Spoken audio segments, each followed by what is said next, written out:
À peine élu en décembre 1998, Hugo Chavez signe sa première provocation. Je jure devant mon peuple et sur cette constitution moribonde que je mettrai en place les mesures nécessaires.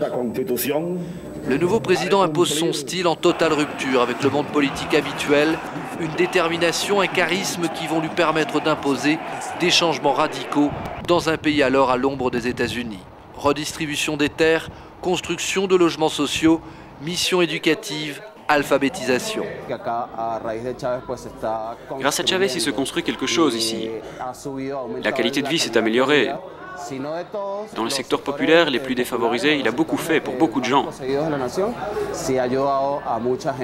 En quelques années, Hugo Chavez, ce militaire de carrière empreint d'idéal socialiste, transforme toute une société. Une société qui peu à peu se divise en deux, les chavistes et les autres. C'est un gouvernement qui se dit socialiste, mais il n'est pas socialiste. Le pouvoir est concentré entre les mains de quelques-uns. Il y a encore beaucoup de besoins et de misère dans notre pays. C'est en nationalisant la firme pétrolière PDVSA que Hugo Chavez trouve les fonds pour financer sa révolution bolivarienne. Le 11 avril 2002, une gigantesque manifestation de l'opposition fait croire à une contre-révolution. Elle entraînera sa chute.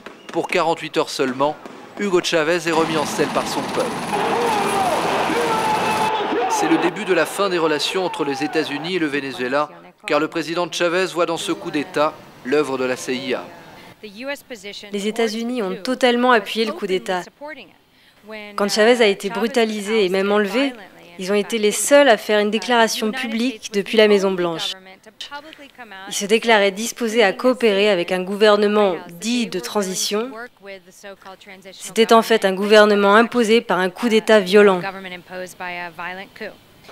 Depuis ce coup d'État manqué, le président révolutionnaire, aidé de Dieu comme il dit, a retrouvé toute sa splendeur. Leader incontesté de l'Amérique latine, président populaire, il multiplie les rendez-vous démocratiques dans son pays pour légitimer son pouvoir. Près de 14 élections en 10 ans, dont plusieurs référendums, la méthode Chavez se démarque des régimes autoritaires, c'est ce qu'il appelle la démocratie participative. Un piège, un prétexte selon l'opposition, qui n'a jamais fait confiance, elle, justement, au style Chavez. Le régime de Chavez est un régime qui possède une anatomie démocratique. Cependant, la physiologie, la manière dont fonctionne le régime n'est pas démocratique. C'est une autocratie qui a un caractère militaire. Les forces armées sont la colonne vertébrale du régime.